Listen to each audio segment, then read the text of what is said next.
পশ্চিমবঙ্গ বিধানসভা নির্বাচনে এখন পর্যন্ত বড় ব্যবধানে এগিয়ে রয়েছে ভারতীয় জনতা পার্টি বিজেপি। দলটির শীর্ষস্থানীয় নেতারা এরই মধ্যে ঘোষণা দিয়েছেন বর্তমান মুখ্যমন্ত্রী ও তৃণমূল নেত্রী মমতা বন্দ্যোপাধ্যায়ের অধ্যায় শেষ। এদিকে তামিলনাড়ুতে অভিনেতা বিজয় থালাপাতির দল টিভিকে এগিয়ে আছে। এছাড়া বাকি ৩ রাজ্যের মাঝে আসাম ও পুদুচেরিতে এগিয়ে আছে বিজেপি জোট। অন্যদিকে কেরালাতে এগিয়ে আছে কংগ্রেস জোট। বিধানসভা নির্বাচনের ফল ঘোষণার সর্বশেষ তথ্য জানাতে দর্শক কলকাতা থেকে আমাদের সাথে সরাসরি যুক্ত হচ্ছেন সহকর্মী সত্যজিৎ চক্রবর্তী। সত্যজিৎ, পশ্চিমবঙ্গের ফলাফল কিন্তু এখন অনেকটাই নিশ্চিত, বিজয় উল্লাসও শুরু হয়ে গেছে। পূর্ণাঙ্গ ফল পেতে কতটা সময় লাগতে পারে? ফল পেতে এখনো 1.5 থেকে 2 ঘন্টা সময় লাগবে এবং আপনাকে বলে রাখি ইতিমধ্যেই কিন্তু বিজেপি এগিয়ে গেছে আরো একটি আসনে। এতক্ষণ ছিল 203, সেটা আরো একটি বেড়েছে, 204 আসন হয়েছে এবং তৃণমূল কিন্তু পাশাপাশি কমেছে, তাদের এখন 88টি আসনে তারা কিন্তু আটকে আছে।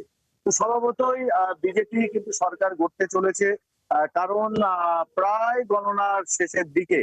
তো এর মতো অবস্থায় একদিকে যেমন রাজ্য জুড়ে বৃষ্টি শুরু হয়েছে, ঠিক তেমনি পাশাপাশি বিজেপির যে বিজয় উল্লাস সেটা করা হয়েছে এবং বিজেপির নেতৃত্বের তরফ থেকে বলা হয়েছে কোথাও কোথাও কোনো রকম কোনো হামলায় যেন তারা জড়িত না হয় এবং পাশাপাশি বিজয় মিছিল যেটা যতক্ষণ না পর্যন্ত দলীয় নির্দেশ হবে ততক্ষণ পর্যন্ত যেন না করা হয়।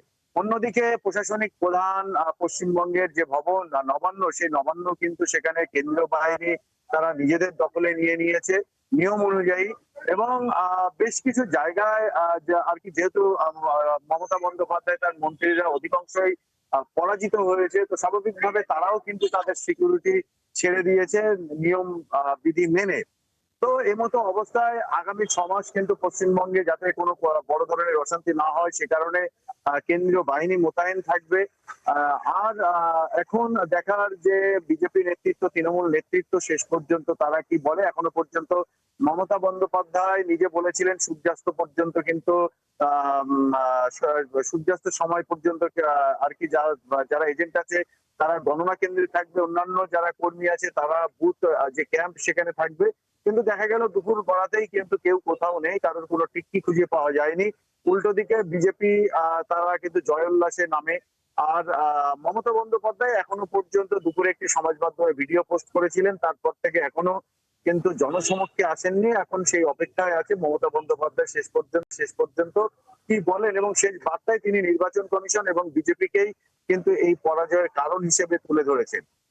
লাবণী। সত্যজিৎ, ধন্যবাদ আমাদের সাথে যুক্ত থাকার জন্য। নিশ্চয়ই আমরা বিধানসভা নির্বাচনের আরো তথ্য পরবর্তী সংবাদ সংযোগগুলোতে আপনার মাধ্যমে দর্শকদেরকে আপডেটেড করব। পশ্চিমবঙ্গ বিধানসভা নির্বাচনে ইতিহাস গড়ার পথে বিজেপি। 294টি আসনের মধ্যে 205টি আসনে এগিয়ে বিজেপি। অন্যদিকে 15 বছর ক্ষমতায় থাকা মমতার তৃণমূল কংগ্রেস 82 আসনে এগিয়ে আছে। এমন পরিস্থিতিতে বিজেপির বিরুদ্ধে নির্বাচনে ষড়যন্ত্র চালানোর অভিযোগ করেছেন তৃণমূল কংগ্রেসের মমতা বন্দ্যোপাধ্যায়। বিস্তারিত মনিরুজ্জামান বাবুর প্রতিবেদনে। দিকে দিকে বিজেপি কর্মী সমর্থকদের উচ্ছ্বাস। উত্তর থেকে দক্ষিণে একাধিক আসনে এগিয়ে রয়েছে বিজেপি। এরই মধ্যে মমতার তৃণমূল কংগ্রেসকে বিশাল ব্যবধানে পেছনে ফেলেছে দলটি। এদিকে ভোটের ফল নিয়ে নানা অভিযোগ করেছেন মমতা বন্দ্যোপাধ্যায়। ফেসবুক পোস্টে সবাইকে ধৈর্য ধারণ করার আহ্বান জানিয়েছেন তিনি। এটা বিজেপির প্ল্যান। প্রথম 2-3 রাউন্ডে আমি কালকে থেকেই বলছি যে ওদেরগুলো আগে দেখাবে, আমাদেরগুলো পরে দেখাবে এবং অনেক জায়গায় 2-3 রাউন্ড কাউন্টিং করার পরে প্রায় 100টা জায়গায় কাউন্টিং বন্ধ করে রেখে দিয়েছে এবং কল্যাণীতে ধরা পড়েছে 7টা মেশিন যেখানে কোনো মিল নেই। এটা টোটাল ফোর্সফুলি সেন্ট্রাল ফোর্সকে দিয়ে চারিদিকে তৃণমূল কংগ্রেসের উপর অত্যাচার করছে, অফিস ভাঙছে, জোর করে দখল করছে।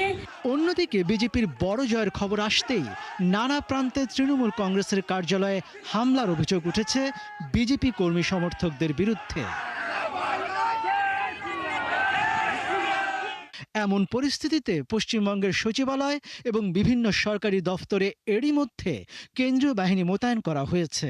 নির্বাচনের ফল ঘোষণার পর সরকারি নথিপত্র সুরক্ষা এবং কোনো অপ্রীতিকর পরিস্থিতি বা ফাইল লোপাট আটকাতে বিশেষ সতর্কতা গ্রহণ করা হয়েছে। এছাড়া নির্বাচনের ফল ঘোষণার মধ্যে রাজ্যে শান্তি শৃঙ্খলা বজায় রাখতে বিজয় মিছিলে কড়াকড়ি আরোপ করেছে নির্বাচন কমিশন। মনিরুজ্জামান বাবু, ৭১। পশ্চিমবঙ্গ ও তামিলনাড়ুর মতোই সন্ধ্যার মধ্যেই জানা যাবে কারা বসছে কেরালা, আসাম এবং পুদুচেরির বিধানসভায়। এই রাজ্যগুলোতে প্রায় ২৫ কোটি ভোটার গুরুত্বপূর্ণ এই নির্বাচনে অংশ নিয়েছেন। ভারতীয় গণমাধ্যম এনডিটিভি জানিয়েছে, আসামে কংগ্রেসকে পেছনে ফেলে বিপুল ব্যবধানে এগিয়ে আছে বিজেপি। কেরালায় এগিয়ে আছে কংগ্রেস নেতৃত্বাধীন ইউডিএফ জোট, তাদের সাথে অনেকটাই ব্যবধান বামপন্থী এলডিএফ জোটের। অপরদিকে বিজেপি এখানে পাত্তাই পায়নি। কেন্দ্রশাসিত পুদুচেরিতে এখনো পর্যন্ত এগিয়ে বিজেপি নেতৃত্বাধীন এনডিএ জোট। এখানে দ্বিতীয় অবস্থানে আছে ডিএমকে জোট।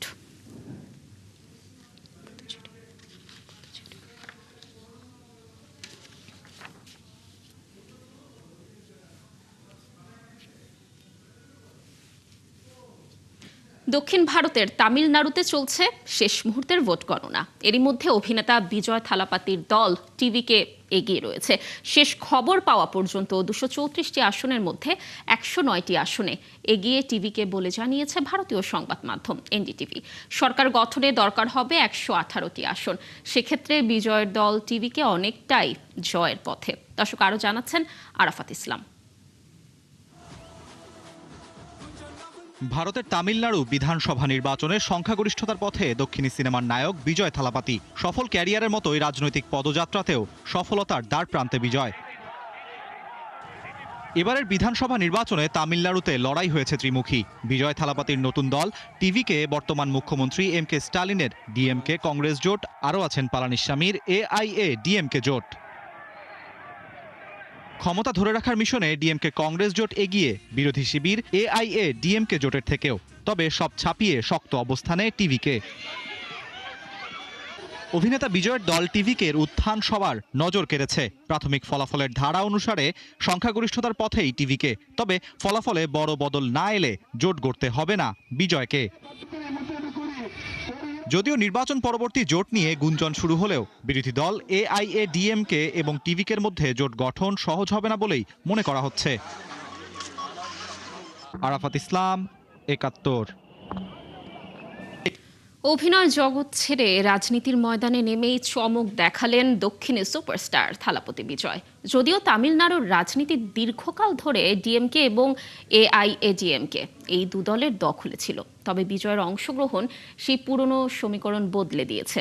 নির্বাচনে তার নেতৃত্বাধীন নতুন দল তামিলাগা ভেট্টি কাজাগাম টিভিকে ১০০টিরও বেশি আসনে এগিয়ে থেকে নিরঙ্কুশ বিজয়ের জোরালো ইঙ্গিত দিচ্ছে। দর্শক, সৃষ্টি খটকর রিপোর্টে দেখুন বিস্তারিত। বিজয় চন্দ্রশেখর ভক্তদের কাছে সবচেয়ে পরিচিত থালাপতি বিজয় নামে। ভারতের একজন অত্যন্ত জনপ্রিয় অভিনেতা থেকে বর্তমানে একজন উদীয়মান রাজনীতিবিদ। মূলত তামিল চলচ্চিত্রে কাজ করেন বিজয়। তার বর্ণাঢ্য অভিনয় জীবন থেকে বিদায় নিয়ে এখন পূর্ণকালীন জনসেবা ও রাজনীতিতে মনোনিবেশ করেছেন। ১৯৫৩ সালের ১ মার্চ ভারতের চেন্নাই শহরে জন্মগ্রহণ করেন থালাপতি বিজয়। তার বাবা ছিলেন তামিলনাড়ুর কিংবদন্তি নেতা মুথুভেল করুণানিধি। কৈশোরেই তিনি যোগ দেন দ্রাবিড় মুনেত্রা কাজাঘাম নামের একটি আঞ্চলিক রাজনৈতিক দলে। যুব সংগঠন গড়ে তোলা এবং মাঠ পর্যায়ে কাজ করার মাধ্যমে ধীরে ধীরে নিজের শক্ত অবস্থান গড়ে তোলেন তিনি। ১৯৭০-এর দশকে জরুরি অবস্থার সময়ে তিনি আন্দোলনে সক্রিয়ভাবে অংশ নেন। এই সময়ে গ্রেপ্তারও হন। ১৯৯৬ সালে চেন্নাইয়ের মেয়র হিসেবে নির্বাচিত হন থালাপতি বিজয়। এটাই ছিল তার প্রশাসনিক দক্ষতার প্রথম পরীক্ষা। তার নেতৃত্বে শহরের অবকাঠামো উন্নয়ন, পরিচ্ছন্নতা ও নাগরিক সেবায় উল্লেখযোগ্য পরিবর্তন আসে। চেন্নাই ধীরে ধীরে একটি আধুনিক নগরীতে রূপ নিতে শুরু করে। পরবর্তীতে তিনি রাজনীতিতে আরও গুরুত্বপূর্ণ দায়িত্ব পালন করেন। ২০০৬ সালে স্থানীয় প্রশাসন মন্ত্রী এবং ২০০৯ সালে উপমুখ্যমন্ত্রী হিসেবে দায়িত্ব নেন।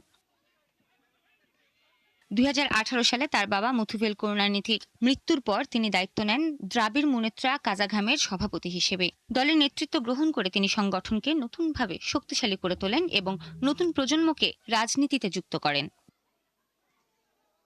2021 সালের নির্বাচনে তার নেতৃত্বে দল জয়লাভ করে তিনি শপথ নেন তামিলনাড়ুর মুখ্যমন্ত্রী হিসেবে। 2024 সালে তিনি আনুষ্ঠানিকভাবে তামিলগা বেত্রী করগম নামে একটি রাজনৈতিক দল গঠন করেন। শিক্ষা, স্বাস্থ্যসেবা, ডিজিটাল প্রশাসন এবং সামাজিক ন্যায় এই 4টি ক্ষেত্রকে তিনি বিশেষ গুরুত্ব দিচ্ছেন। তার লক্ষ্য একটি সমতা ভিত্তিক এবং উন্নত সমাজ গড়ে তোলা। সৃষ্টি ঘটক, 71। একই দিনে ডক্টর ইউনূসের অন্তর্বর্তী সরকারের কার্যক্রম চ্যালেঞ্জ করে দুটি রিট হয়েছে উচ্চ আদালতে। একটিতে বাংলাদেশের সাথে যুক্তরাষ্ট্রের বাণিজ্য চুক্তির বৈধতা নিয়ে প্রশ্ন তোলা হয়েছে, অপরটিতে কমিশন গঠন করে তদন্ত চাওয়া হয়েছে ইউনূস সরকারের গুরুত্বপূর্ণ সকল কাজের। রিটকারী আইনজীবীরা বলছেন, দেশবিরোধী বিভিন্ন চুক্তির মাধ্যমে ওই সরকার দেশের স্বার্থ ক্ষুণ্ণ করেছে। বিস্তারিত জানাচ্ছেন মাইনুল মারুফ। যুক্তরাষ্ট্রে ট্রাম্প ক্ষমতায় আসার পর গত বছর পাল্টা শুল্ক আরোপ করে। এ থেকে বাঁচতে বিভিন্ন দেশ ট্রাম্প প্রশাসনের সাথে চুক্তি সই করে। যদিও সম্প্রতি ট্রাম্পের পাল্টা শুল্ক আরোপকে অবৈধ ঘোষণা করে দেশটির সুপ্রিম কোর্ট। জাতীয় নির্বাচনের 3 দিন আগে অন্তর্বর্তীকালীন সরকার যুক্তরাষ্ট্রের সাথে বাণিজ্য চুক্তি করে। সম্প্রতি চুক্তিটি আনুষ্ঠানিকভাবে প্রকাশ করেছে ট্রাম্প প্রশাসন। এতে বাংলাদেশের স্বার্থ মারাত্মকভাবে নষ্ট হয়েছে এবং একই সাথে সার্বভৌমত্বের উপর যুক্তরাষ্ট্রের প্রভাব খুবই বাড়বে বলে সমালোচনা করেছেন অনেক বিশেষজ্ঞ। এবার ওই চুক্তির বৈধতা চ্যালেঞ্জ করে রিট দায়ের হয়েছে উচ্চ আদালতে। সোমবার সুপ্রিম কোর্টের সংশ্লিষ্ট শাখায় আবেদন করেন এক আইনজীবী। এই যে অসম চুক্তি বা কন্ট্রাক্টের যে ভারসাম্যের যে জায়গাটা, এটা আমাদের মনে হয়েছে যে এটা এক ধরনের মানে ডিক্টেটর টাইপ কন্ট্রাক্ট। এটা আমার ব্যক্তিগতভাবে আমার as a petitioner being a lawyer এটাও আমার মনে হয়েছে। দ্বিতীয় কথা হলো ইটস এ ট্রেড কন্ট্রাক্ট। এটা আমার কাছে ট্রেড কন্ট্রাক্টের চেয়ে আমার কাছে এটা মনে হয়েছে it's more than a trade weapon. তো এই কারণে আমরা একটা রিট পিটিশন ফাইল করেছি। একই দিন অন্তর্বর্তীকালীন সরকারের সার্বিক কর্মকাণ্ডের বৈধতা চ্যালেঞ্জ করে হাইকোর্টে রিট দায়ের করা হয়েছে। এতে সে সময়কার গৃহীত বিভিন্ন আইন প্রণয়ন সংস্কার কমিশন ও দেশি বিদেশি চুক্তির বৈধতার বিষয়ে কমিশন গঠন করে অনুসন্ধানের আর্জি জানানো হয়। উনি কি প্রধানমন্ত্রীর কাজ করতে পারতেন কিনা? 106তে শুধু শপথ নেওয়ার পারমিশন দিয়েছিল অ্যাপেলেট ডিভিশন, কিন্তু উনি কিভাবে রাষ্ট্রপ্রধান না সরকার প্রধান হলেন? উনি যেসব কাজ করেছেন, উনি আর ওনার সরকারের লোকজন, এই সব তদন্ত হওয়া দরকার জনগণের জন্য, রাষ্ট্রের জন্য। নাহলে এর পরে আবার এরকমই হবে, কেউ এসে দখল করে বসবে। এছাড়া সংযুক্ত আরব আমিরাত ও সৌদি আরবে জুলাই আন্দোলন করে জেলে যাওয়া ও পরবর্তীতে ফেরত পাঠানো 208 জন প্রবাসীকে 25 লাখ টাকা করে ক্ষতিপূরণ কেন দেয়া হবে না তা জানতে চেয়ে রুল জারি করেছেন হাইকোর্ট। বিশেষ করে সংযুক্ত আরব আমিরাত সরকার 57 জনকে তাৎক্ষণিক গ্রেফতার করা হয় এবং 57 জনকে বিভিন্ন মেয়াদে কারাদণ্ড দেওয়া হয়। মাইনুল মারুফ, 71, ঢাকা। 11 বছর কারাদণ্ড দেওয়া হয়। জুলাই গণঅভ্যুত্থানে ক্ষমতাচ্যুত প্রধানমন্ত্রী শেখ হাসিনার অগ্রণী ব্যাংকের লকার থেকে উদ্ধার হওয়া 832 ভরি স্বর্ণের বৈধতা যাচাইয়ে সব নথিপত্র তলব করেছে দুদক। লকার ইনচার্জ সহ বিগত 28 বছরের সংশ্লিষ্ট শাখার সব তথ্য জানতে চেয়ে ব্যাংক কর্তৃপক্ষকে এই চিঠি দেওয়া হয়েছে। দর্শক, বিস্তারিত ইমতিয়াজ সনির প্রতিবেদনে। ছাত্র জনতার অভ্যুত্থানে ক্ষমতাচ্যুত হয়ে দেশ ছাড়ার পর সাবেক প্রধানমন্ত্রী শেখ হাসিনার বিগত 15 বছরের দুর্নীতির তথ্য খুঁজতে একাধিক অনুসন্ধান শুরু করে দুর্নীতি দমন কমিশন। এর মধ্যে ছিল শেখ হাসিনা সহ সংশ্লিষ্টদের বিরুদ্ধে 9 মেগা প্রকল্প থেকে 80,000 কোটি টাকা লুটপাট, বিদেশে 3,000 মিলিয়ন ডলার পাচার, বিমানবন্দর উন্নয়ন প্রকল্প ও রূপপুর সহ বিদ্যুৎ খাতে ব্যাপক আর্থিক অনিয়মের অভিযোগ। অনুসন্ধানে দুদক জানতে পারে 2008 সালের নির্বাচনী হলফনামায় 2 কোটি 3 লাখ টাকারও বেশি সম্পদের তথ্য গোপন করে শেখ হাসিনা। এসব তথ্য যাচাই করতে গিয়ে 2025 সালের নভেম্বরে অগ্রণী ব্যাংকের একটি লকারে 832 ভরি স্বর্ণের সন্ধান মেলে। 832 ভরি স্বর্ণালঙ্কার জব্দ করেছিলেন। অনুসন্ধানের অংশ হিসেবে মূলত অনুসন্ধানকারী কর্মকর্তা অগ্রণী ব্যাংক পিএলসির ব্যবস্থাপনা পরিচালক বরাবর পত্র প্রেরণ করেছেন। জব্দ করা এই বিশাল পরিমাণ স্বর্ণের বৈধতা নিশ্চিত করতে এবার অগ্রণী ব্যাংকের ব্যবস্থাপনা পরিচালককে চিঠি দিয়েছে দুদক, যেখানে 1990 থেকে 2008 সাল পর্যন্ত সংশ্লিষ্ট শাখার লকার ইনচার্জ এবং শাখা ব্যবস্থাপকদের আমলনামা সহ যাবতীয় রেকর্ড ও নথিপত্র তলব করা হয়েছে। লকারের ইনচার্জ কারা ছিলেন তাদের নাম, তাদের ঠিকানা, বর্তমান ঠিকানা এবং তাদের মোবাইল নাম্বার সহ সার্বিক মানে তাদের সংশ্লিষ্ট ওই সময়ের যারা যেসব কর্মকর্তার দায়িত্বে ছিলেন তাদের বিস্তারিত তথ্য চেয়ে অগ্রণী ব্যাংক পিএলসির ব্যবস্থাপনা পরিচালক বরাবর একটি পত্র প্রেরণ করেছেন। এরই মধ্যে পূর্বাচলে প্লট জালিয়াতির অভিযোগে করা 6টি মামলায় শেখ হাসিনা, রেহেনা সহ কয়েকজনকে বিভিন্ন মেয়াদে সাজা দিয়েছেন বিচারিক আদালত। ইমতিয়াজ সনি, ৭১, ঢাকা।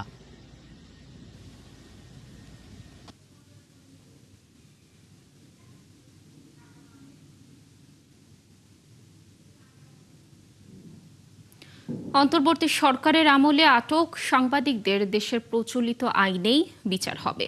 সাংবাদিকতাকে ঢাল হিসেবে ব্যবহার করে অপরাধ থেকে দায় মুক্তির সুযোগ নেই, এমন সতর্কতা দিয়েছেন তথ্যমন্ত্রী জহিরুদ্দিন স্বপন।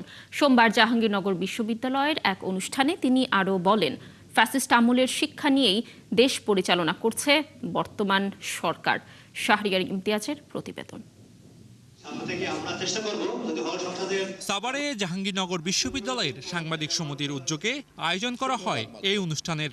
এতে উঠে আসে জনকল্যাণমুখী সাংবাদিকতার গুরুত্ব ও সমসাময়িক রাজনৈতিক প্রেক্ষাপট। গণমাধ্যম সংশ্লিষ্ট সকল ব্যক্তিবর্গরা অনুষ্ঠানের প্রধান অতিথি হিসেবে তথ্যমন্ত্রী বলেন, সাংবাদিকতার আড়ালে সুযোগ নেই অপরাধ থেকে দায় মুক্তির। আমাদের আমলে আমরা কোনো সাংবাদিককে গ্রেপ্তার করিনি, কিন্তু বিগত অন্তর্বর্তীকালীন সরকার আমলে গ্রেপ্তারকৃত যে সাংবাদিকরা আছেন, দেশের আইন অনুযায়ী তাদের ন্যায্য বিচার পাওয়া উচিত, তাদের উপরে কোনো অন্যায় করা উচিত না।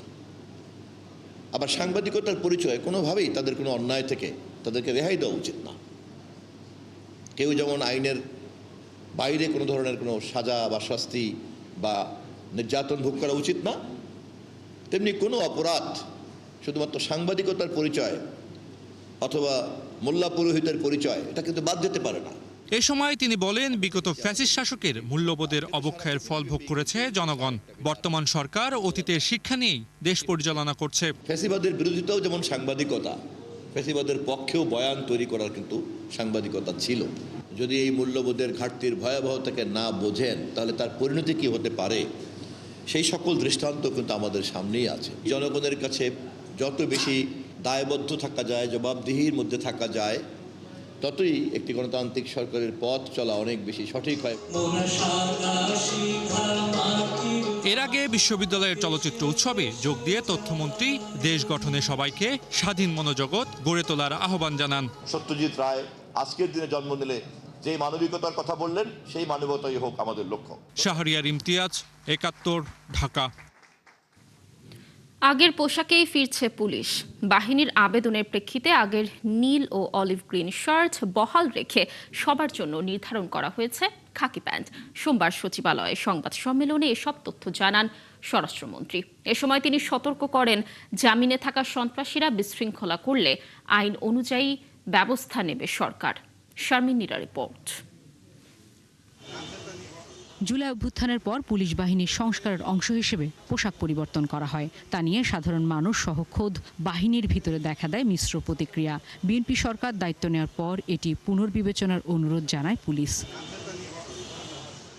সরকারের উচ্চ পর্যায়ে আলোচনা করে দ্রুতই চূড়ান্ত সিদ্ধান্ত নেওয়ার আশ্বাস দিয়েছেন স্বরাষ্ট্রমন্ত্রী। দুপুরে সচিবালয়ে রোহিঙ্গা ইস্যুতে বৈঠক শেষে ব্রিফিংয়ে তিনি জানান, মহানগর ও জেলা পুলিশের জন্য আগের নির্ধারিত রঙের শার্টই বহাল থাকছে, তবে প্যান্টের রং হবে খাকি।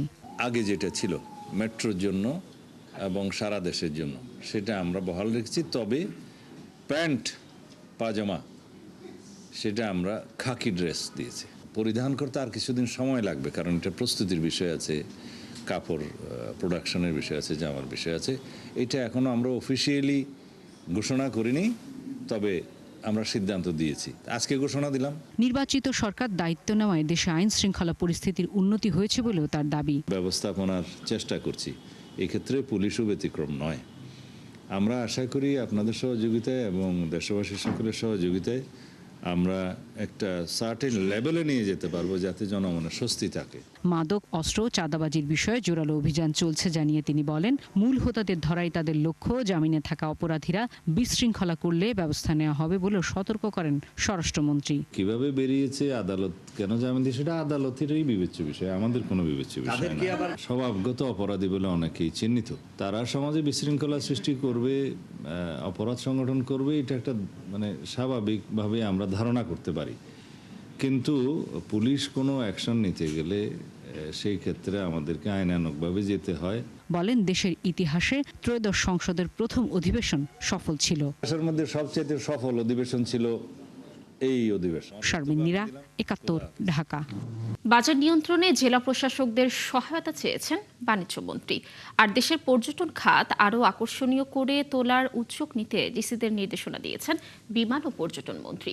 এছাড়া দুর্নীতি কমিয়ে উন্নয়ন প্রকল্পের পাশাপাশি নির্বাচনী ইশতেহার অনুযায়ী নতুন প্রকল্প বাস্তবায়নের তাগিদ দিয়েছেন পরিকল্পনা প্রতিমন্ত্রী। রাজধানীতে ডিসি সম্মেলনের দ্বিতীয় দিনে এসব নির্দেশনা দেন মন্ত্রী প্রতিমন্ত্রীরা। শারমিন মীরা রিপোর্ট। রাজধানীর ওসমানী স্মৃতি মিলনায়তনে সোমবার জেলা প্রশাসক সম্মেলনের দ্বিতীয় দিনে অর্থ, পরিকল্পনা, কৃষি, খাদ্য, বিমান সহ প্রায় 15টি মন্ত্রণালয়ের বিভিন্ন কার্যক্রম নিয়ে ডিসিদের সঙ্গে মতবিনিময় করেন মন্ত্রী প্রতিমন্ত্রীরা। দিনের শুরু সেশনে বিমান পরিবহন ও পর্যটন মন্ত্রী জানান, দেশের পর্যটন খাতকে আরও আকর্ষণীয় করে বাংলাদেশকে বিশ্বে তুলে ধরতে জেলা প্রশাসকদের পরামর্শ দেওয়া হয়েছে। 3 মাসের মধ্যেই কক্সবাজার আন্তর্জাতিক বিমানবন্দর ও ডিসেম্বরের মধ্যেই 3rd টার্মিনাল চালুর উদ্যোগ নেওয়া হবে বলেও জানান তিনি। বিগত সময় যে পর্যটনের কোনো কাজই হয় না, এটা আপনারাও সবাই দেখেছেন, মানে সবচেয়ে রুগ্ন অবস্থা আছে পর্যটনটা। তা সেটাকে আমরা চাচ্ছি যে একটা ভালো অবস্থানে নেওয়ার জন্য। নিজ দপ্তরের সেশন শেষে বাণিজ্য ও শিল্পমন্ত্রী জানান, কোরবানির ঈদকে সামনে রেখে পশুর চামড়া সংরক্ষণে বিশেষ উদ্যোগ নেওয়া হয়েছে। পচে যেন না যায় সেজন্য সরকারি খরচে আমরা লবণ দেওয়ার ব্যবস্থা করব। আর প্রশিক্ষণের ব্যবস্থা করব জেলা এবং উপজেলা প্রশাসন থেকে। মসজিদ মাদ্রাসায় তো যায় চামড়াগুলি, সেই সমস্ত মুহতামিম ইমাম সাহেবদের ডেকে আমরা প্রশিক্ষণের ব্যবস্থা করব। এদিকে পরিকল্পনা প্রতিমন্ত্রী সরকারি প্রকল্প গ্রহণ ও বাস্তবায়নের স্বচ্ছতা নিশ্চিতে, বিশেষ করে অপচয় ও দুর্নীতি রোধে ডিসিদের কঠোর হবার আহ্বান জানান। যা উন্নয়ন বাজেট হবে সেই উন্নয়ন বাজেটকে সর্বোচ্চ কোয়ালিটি নিয়ে, অর্থাৎ কি বলে গুণগত মান বজায় রেখে দুর্নীতি কমিয়ে এই সব প্রকল্পগুলো বাস্তবায়ন, এইটা একটা কিভাবে তার জন্য প্রাতিষ্ঠানিক যোগ্য ব্যবস্থা তৈরি করা যায়। বৈঠকে সংস্কৃতি মন্ত্রী প্রত্নতাত্ত্বিক স্থাপনা রক্ষণাবেক্ষণে ও লাইব্রেরিগুলো সংরক্ষণের নির্দেশনা দেন। সংস্কৃতি বিষয়ক মন্ত্রণালয়ের কোন কোন জেলায় কোন কোন জায়গায় কী কী নিদর্শন আছে, সেখানে আপনার অনেকটা পর্যটন কেন্দ্র গড়ে তোলা যেতে পারে, সেটা পর্যটন মন্ত্রীকে বলেছেন। শারমিন মীরা, ৭১, ঢাকা। দেশ ও গণতন্ত্রের পক্ষে কার্যকর ভূমিকা রাখবেন নতুন নারী সংসদ সদস্যরা, এমন আশা করছেন বিএনপি মহাসচিব মির্জা ফখরুল ইসলাম আলমগীর। একই সঙ্গে নতুন বাংলাদেশ গঠনে কাজ করার অঙ্গীকার করেছেন সংরক্ষিত আসনের নারী এমপিরা। দুপুরে জিয়া দম্পতির সমাধিতে শ্রদ্ধা নিবেদন করেন তারা। মাহিলা ইসলামের রিপোর্ট। এদিন সংরক্ষিত মহিলা আসনের বিএনপির ৩৬ জন সংসদ সদস্য শহীদ প্রেসিডেন্ট জিয়াউর রহমান এবং আপসহীন নেত্রী বেগম খালেদা জিয়ার সমাধিতে শ্রদ্ধা জানান। এ সময় তাদের সাথে ছিলেন বিএনপি মহাসচিব এবং জাতীয় সংসদের চিফ হুইপ। পরে সংসদ সদস্যরা জানান, নারী সুরক্ষা ও অধিকার নিশ্চিতে সংসদে কার্যকর ভূমিকা রাখতে কাজ করবেন তারা। পবিত্রতার সহিত একদম পরিপূর্ণভাবে সততার সহিত যেন পালন করতে পারি, এটাই হলো আসলে মূলত এখন চিন্তা, চেতনা এবং বিশ্বাস। নারীরা যে হেনস্থ হচ্ছে, এটা কিন্তু হেনস্থ হচ্ছে ম্যাক্সিমামই পুরুষ দ্বারা। সেই পুরুষ দ্বারা পুরুষের মাইন্ডসেটে যদি আমরা টাচ করতে না পারি, আমরা যত আর আইনের অনুশাসন যদি সম্পূর্ণরূপে কায়েম করতে না পারি, তাহলে এটা আসলে ওই কথার মধ্যেই থেকে যাবে, কাজ খুব একটা হবে না।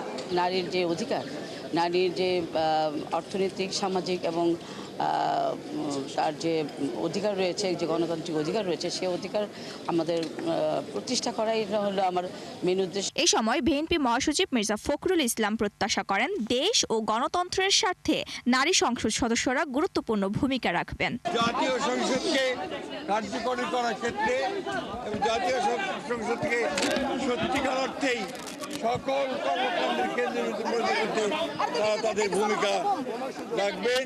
সবাইকে সঙ্গে নিয়েই সামনের দিকে এগিয়ে যাওয়ার প্রত্যয়ও ব্যক্ত করেন তিনি। তাদের এই শপথ এবং তাদের এই আজকে যে তারা এসেছিলেন তাদেরকে আমরা সমর্থন করি। মাহিলা ইসলাম, ৭১, ঢাকা।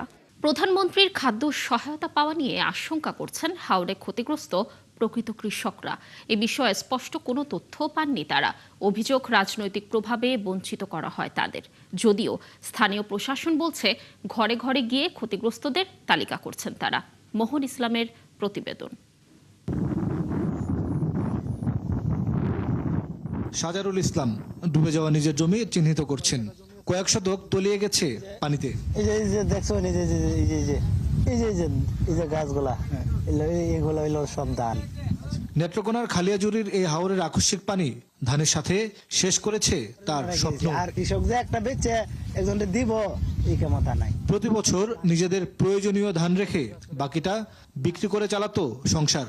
এবছর কি করবেন তা এখনো অজানা। এনে গেছে আমার 2 কাটা। প্রধানমন্ত্রী 3 মাস খাদ্য সহায়তা দেবেন, এ বিষয়েও জানেন না। বলছেন তার মতো প্রকৃত কৃষকরা বারবারই এসব সুবিধা থেকে বঞ্চিত হয়। এবার 1 নম্বর হলো খামলার দর বাড়তি, 2 নম্বর হলো ধানের দাম নাই। সাজারুলের মতো অনেক কৃষক এই হাওরে কাজ করছেন। তাদেরও অভিযোগ, রাজনৈতিক প্রভাবের কারণে নিজেদের প্রাপ্য পান না তারা। এবারে যত লেনা দেনা করে আমরা জমিনে আত্মসম্মত করে গৃহস্থী করলাম, সবই তোমার একটা ডিসপাস। এইটার মধ্যে আমরা সব কিছু খরচ খরচ যা কিছু আছে এটার মধ্যে আমরা কারণ দিন তাই মানে এখন তো আমরা কিনু উহাই নাই, আমরা কিনু করবার কিনু কামতা নাই, আমরা সব ক্ষতি। জেলার মোহনগঞ্জ উপজেলা কাঁচা ধান শুকানোর কাজে ব্যস্ত কৃষাণীরা। বানের বছরে যদি কিছু সংগ্রহ করা যায় সেই চেষ্টায় ব্যস্ত তারা। প্রধানমন্ত্রীর খাদ্য সহায়তার বিষয়ে খুব বেশি জানেন না তারাও। কোথায় সরকার সহযোগিতা করবো এই লাতি জানি, আমরা তো কৃষক মানুষ, মাঠ টাকা দেওয়া আর নেওয়া হন সমান। 14 জমি 10-12 ফোন দিচ্ছে, সব বেঁচে লেগে গেছে। সরকার শুনছি সহায়তা দিতেছে, কিন্তু সহায়তা এই পর্যন্ত আসেও নাই, কেউ জরিপ টরিপও করেন নাই। কি অবস্থা আমাদের কাছে কেউ আসেও নাই। একই অবস্থা হাওর বেষ্টিত কয়েক জেলার বাসিন্দাদের। তাদের দাবি প্রকৃত কৃষকদেরই দিতে হবে সহায়তা। তবে স্থানীয় প্রশাসনের কর্মকর্তারা জানান স্বচ্ছভাবে তালিকা করা হচ্ছে, ক্ষতিগ্রস্ত সবাই পাবেন সহায়তা। মাঠ পর্যায়ে যে উপসহকারী কৃষি অফিসার এবং কি ইউনিয়নের যে মেম্বার যারা আছে বিশেষ করে তারা হলো ডোর টু ডোর যাবে আর কি। ক্ষতিগ্রস্ত যারা আছে কোনো একজন কৃষকও যেন বাদ না যায়। টোটাল তালিকাটা হয়ে যাওয়ার পর এটা অনলাইনে দিয়ে দেওয়া, যে এর ভিতরেও যদি এরকম হয় যে কেউ মিস হয়ে গেছে বা এমন হয়ে গেছে যে কেউ মানে ক্ষতিগ্রস্ত না এরকম তালিকা চলে আসছে, সেই ক্ষেত্রে এটা যাচাই বাছাইয়ের জন্য এটা খোলা থাকবে। 2 মের মধ্যে তালিকা জমা দেওয়ার কথা থাকলেও আরেকটু সময় নিয়ে দেওয়া হবে বলে জানান কর্মকর্তারা। মোহন ইসলাম, ৭১, নেত্রকোনা। দর্শক, চলছে সংবাদ সংযোগ, সরাসরি সংবাদ অনুষ্ঠান দেখতে চোখ রাখুন ৭১-এর ফেসবুক পেজে এবং সাবস্ক্রাইব করুন ৭১-এর ইউটিউব চ্যানেল। ৭১-এর সাথেই থাকুন।